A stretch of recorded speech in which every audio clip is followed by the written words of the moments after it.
On voyait que les Américains devaient marcher sur leur fierté et leurs principes. Une liberté de penser. Mais il le fait d'une façon particulièrement grossière et maladroite. Une force internationale. Et même, on va plus loin. Luc La Liberté, T. Moi, Luc, il y a deux milieux dans lesquels j'adore avoir des espèces de petites clips audio inédites. Le premier, c'est au hockey. Je t'avoue que quand il y a des micros qui sont mis sur les joueurs de la Ligue nationale de hockey, puis que ça se brasse dans les coins, ça sac l'un après l'autre, qui se font des jokes, qui essayent de se mordre le chandail, je trouve ça drôle. Le deuxième milieu, c'est en politique. Quand il y a des clips de politiciens qui, pour une rare fois, savent pas qu'ils sont sous micro ou sous enregistrement, ça aussi, ça fait réagir. Puis dans la campagne américaine, ça vient de rentrer dans l'actualité. Ouais, écoute, c'est arrivé. Je sais pas si on se souvient, parce qu'on a l'impression que tout file terriblement vite. La campagne qui avait opposé Mitt Romney à Barack Obama. Mitt Romney avait été enregistré à son insu devant des donateurs. C'est ce qui est arrivé à J.D. Vance. Mitt Romney, c'est la fameuse déclaration où il avait dit finalement 47% des électeurs, l'essentiel des électeurs démocrates, c'est des gens qui dépendent de l'aide sociale ou de l'État, grosso modo, qui sont pas capables de s'en sortir tout seuls. C'est ce que ça laissait entendre. Et ça avait nui à Mitt Romney, qui, à l'époque, est considéré comme un républicain. Aujourd'hui, dans la nouvelle mouture, on se demande encore où figure Mitt Romney, qui a déjà été, il n'y a pas si longtemps, candidat à la présidence. Qu'est-il arrivé à J.D. Vance? Donc, lui aussi, devant des donateurs, dit « On s'est fait servir un coup bas. On nous offre maintenant comme adversaire Kamala Harris, qui visiblement est beaucoup plus jeune que Joe Biden et qui ne souffre pas des mêmes problèmes ou difficultés que Joe Biden. » Ça veut dire qu'il reconnaît qu'il y a eu un effet, qu'on assume un coup puis même un recul. Et ça signifie que devant des donateurs, il dit le contraire de ce que les stratèges républicains ou ce que Donald Trump viennent appuyer. En fait, c'est tout bête, ça vient souligner ce que nous, on a constaté depuis le départ. Mais c'est pas le discours qu'on veut lancer officiellement. C'est pas le discours, on veut pas montrer que la campagne a été ébranlée. Puis ébranlée en passant, on n'est pas derrière Kamala Harris. Seulement, Kamala Harris a grugé des votes à l'avance de Donald Trump. Trump est toujours favori au plan national, mais donc on assume le coup. Alors, il est venu confirmer ce qu'on dit pas à la face des gens habituellement, c'est-à-dire oui, ça change la donne, oui, c'est une autre adversaire, et oui, elle est plus redoutable que Joe Biden, qu'on se préparait à affronter avec un scénario établi d'avance. On va montrer qu'il n'est plus capable d'être là maintenant, puis encore moins pour les 4 prochaines années. Donc, c'est intéressant. Ça a fait le tour des médias américains. Je pense qu'il n'y a pas un site aux États-Unis qui ignore cette nouvelle-là ce matin. Puis, je répète, ça nous confirme ce que nous, on constatait. Donc, on pédale très vite du côté républicain depuis qu'elle est entrée en scène. Elle est dans sa période de lune de miel, où c'est tout nouveau, tout beau. On doit s'adapter. Et on va le faire. Je répète souvent, ça va être serré 2024. Kamala ne vient pas d'inverser la tendance. Elle freine la chute, puis elle stabilise.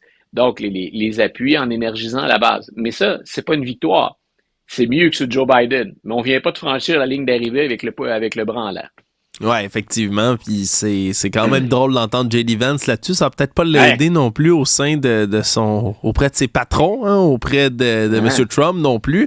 Quoique, Donald Trump a beau dire, lui, absolument le contraire, mais quand je le vois, là, il est en entrevue hier. Il dit « Pourquoi vous voulez pas débattre Kamala? On sait tout ce qu'on a à savoir d'elle. » C'était pas le cas de Joe Biden. Non, mais là, je veux pas débattre. On débat pas. On sait tout. On sait tout ce qu'elle est, cette femme-là. On sait tout ce qu'elle est, on débat pas. Moi, ça me fait rire, de l'entendre là-dessus. Il est terrifié à l'idée de s'avancer sur une scène avec elle. Là. Et là, on vient d'inverser, en fait, les rôles. C'est quand on parlait de débat entre Donald Trump et Joe Biden, ça aussi, on a l'impression qu'il y a une éternité qui s'est écoulée depuis ce temps-là. C'est Joe Biden qui s'est fait tirer l'oreille au départ. Donald Trump, c'était n'importe où, n'importe quand. Joe Biden n'était pas certain d'être là, puis moi j'étais convaincu qu'il devait y être. Quand un des deux adversaires dit « je veux débattre », c'est l'autre qui porte l'odieux de la situation. Mm-hmm. On avait dit, M. Biden, on tentait de nous convaincre, il va pas encore aller se rouler dans la boue avec Donald Trump, ça va être un match d'insultes, ils vont parler un par-dessus l'autre. On s'est entendu sur des règles, puis Donald Trump les a essentiellement respectées. Mais Biden ne pouvait pas faire l'économie d'un débat. Ça venait le placer sur la défensive, confirmant dans la tête de bien des gens qui avaient plus l'état de forme nécessaire. Ben là, c'est l'inverse auquel on assiste. Kamala Harris, elle arrive avec une réputation de bonne débatteuse et elle n'est pas surfaite. Quand on l'a vu travailler au Sénat ou quand on l'a vu comme procureur général en Californie, elle est redoutable dans ses argumentaires et dans ses contre-attaques, hein, ou dans ses contre-arguments. Donc, ensuite, est-ce qu'on va aimer ou pas ce qu'elle va dire? Est-ce qu'elle peut s'auto-pelure de bananiser, comme le disait M. Parizeau il y a très longtemps?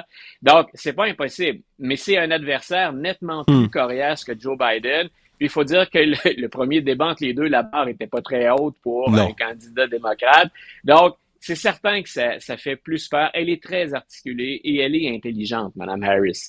Donc, maintenant, est-ce que Donald Trump peut donner l'impression qu'il est un pleutre, qu'il se cache, hein, qu'il est, comme je l'ai vu dans plusieurs caricatures aux États-Unis, un chicken? Donc, c'est le nom qu'on lui... C'est l'étiquette qu'on lui accolerait rapidement. C'est lui maintenant qui peut pas faire l'économie d'un débat. Il le fait pendant les primaires républicaines. Faut se rappeler qu'il s'est pas présenté contre Nikki Haley, contre DeSantis, donc et ceux qui voulaient tenter de sortir la tête du lot. Cette fois-là, je pense qu'à l'approche à l'approche de la campagne présidentielle, il peut pas faire ça. Il ne peut pas s'absenter. Parce que ce qu'il tente de faire, c'est de gagner du temps et fort probablement de vouloir changer les règles du jeu de ce débat-là. Et j'ai hâte de voir ce que ça va donner. Mais moi, si j'avais à parier, Donald Trump va faire un second débat. Bon, ça c'est bon pour nous autres, ça, Luc, parce qu'on va avoir du contenu à analyser aussi par la suite. Je sais pas si on va avoir du contenu, mais on va avoir un affrontement. On va avoir un contenant, ça c'est le gros minimum. Hey, pendant ce temps-là, on continue à suivre la course au colistier, hein, parce qu'il y a plusieurs personnes qui ont manifesté leur intérêt, discrètement pour la plupart, d'autres un peu moins. Là, c'est Roy Cooper qui s'en va de cette course, qui reste pas. Mais pendant ce temps-là, Luc, là, tu le sais que ça me fait plaisir ce matin. Mon préféré, Pete Buttigieg, qui est sur tous les plateaux de tournage, puis démolit pour vrai Donald Trump, J.D. Vance. Je l'écoute, là. C'est lui qui a les meilleurs argumentaires. Il est calme, il est posé, il est assis, chirurgical. Il démonte à peu près tout ce qu'il y a de républicain. Je trouve ça fantastique. Écoute, ça a été un peu une surprise parce que Roy Cooper faisait partie avec d'autres candidats présumés au poste de colistier de Kamala Harris. Il était justement avec Pete Buttigieg dans un regroupement virtuel qu'on appelait les White Dudes for Harris, qui en passant sont allés chercher des millions de dollars hier dans une rencontre en ligne, dans une rencontre virtuelle. Et autant Cooper s'est fait particulièrement solidaire et ferme dans son désir de soutenir la candidature de Kamala Harris, tout de suite après la fin de la rencontre, il a dit « je vais me retirer ». Et ben ça suscite des questions. Il y a une partie de la réponse qu'on peut déjà offrir à pourquoi sort-il de là, c'est la Caroline du Nord. C'est intéressant. Donc, c'est un État qui a déjà été démocrate sous Barack Obama. M. Obama était parvenu à s'imposer en Caroline du Nord. Puis là, ben, on a un démocrate comme gouverneur de la Caroline du Nord. Pourquoi quitte-t-il? Une des réponses évidentes, c'est poche, mais c'est un problème technique. S'il s'absente de la Caroline du Nord pour mener une campagne avec Mme Harris, c'est le lieutenant-gouverneur de l'État qui prend les commandes. Et ce lieutenant-gouverneur, il est allé de quelques déclarations qui ont déplu beaucoup aux démocrates et qui nuisent à Cooper. Faut rappeler qu'ils sont pas forcément solidaires, hein, un gouverneur et un lieutenant-gouverneur dans un État. Il y a des règles ensuite qui varient d'un État à l'autre. Là, aux États-Unis, c'est jamais simple de faire le ménage dans l'ensemble des règles selon les États. Mais donc, il y a quelque chose de très, très terre-à-terre et pragmatique. L'autre chose qui est un peu moins positive, voire même inquiétante pour les démocrates, c'est qu'on se demande si on peut gagner la Caroline du Nord. Et Cooper, donc, et là, lui, il pourrait perdre en quelque sorte le pouvoir dans son propre État. Mais est-il capable, avec Kamala Harris, lui, de gagner la Caroline du Nord, mais aussi de gagner l'élection? Si on perd, c'est beaucoup qui est en jeu dans la politique de l'État de la Caroline du Nord. Ça pourrait signifier, et là je dis bien ça pourrait, j'ai pas de source fiable qui confirme ça, mais ça pourrait indiquer qu'on n'est pas certain des chances de victoire de Mme Harris ou d'un ticket Harris-Cooper et qu'il préfère pour l'instant passer son tour. Et ça, je répète, c'est plus dramatique pour Mme Harris. On a besoin, puis je répète, ça confirme les chiffres aussi. Kamala Harris, je viens tout juste de le dire, elle a ralenti, voire arrêté la chute de Joe Biden dans les sondages, mais elle traîne toujours. Elle est maintenant à quoi? Un point et demi selon les sondages, en moyenne, derrière Donald Trump au plan national. C'est pas encore une campagne victorieuse. Ça, c'est l'autre étape. Énergiser la base, elle l'a très bien fait, Mme Harris. On le voit depuis le début, là. On se range derrière elle, là, puis on est enthousiaste sur les réseaux sociaux. Elle est là maintenant, puis avec des mimes positifs, alors que Biden n'accédait plus à ça ou n'avait plus droit à un traitement favorable. Mais c'est pas encore une victoire. Donc, le départ de Cooper, c'est un des gros joueurs. C'est un des 2 ou 3 plus gros joueurs qu'on attendait, vers lequel on pensait que Mme Harris pourrait se tourner. Et on aborde le deuxième volet de ta question, de ta transition. Mayor Pete, c'est le nom qu'on lui donnait il n'y a pas si longtemps encore. Il est littéralement partout. Vous regardez les émissions de fin de soirée plus progressistes ou des chaînes dites plus favorables habituellement aux démocrates, il est là. Mais il est là sur Fox News aussi, au rendez-vous. Et tu l'as dit, c'est quelqu'un, une des grandes forces de Buttigieg, c'est l'intelligence du propos, mais la façon très terre-à-terre de le dire, accessible pour tout le monde. Buttigieg, qui est issu des grandes écoles, qui a un parcours extraordinaire, qui parle quelque chose comme 6 langues différentes, il donne jamais l'impression d'être méprisant, condescendant, qu'il prend les gens de haut. Il leur explique dans des termes qu'on pourrait avoir dans une discussion friendly ou conviviale. Il leur explique très bien pourquoi le programme des républicains ne favorise pas la classe moyenne, les pauvres, ou encore carrément qu'on ment. Et c'est là où, sur Fox News, il est très bon. Donc, jamais il y a personne qui va dire que Buttigieg est un woke, ce qui est l'étiquette à la mode, là, quand on parle de cancel culture. Donc, Buttigieg est effectivement très bon. Par contre, je suis pas sûr, hélas, Alexandre, pour toi, que c'est lui sur lequel Mme Harris va arrêter son choix. Ouais, et on l'a déjà formulé comme ça. Et je l'ai déjà formulé comme ça et je le regrette encore. Je viens d'évoquer l'étiquette woke.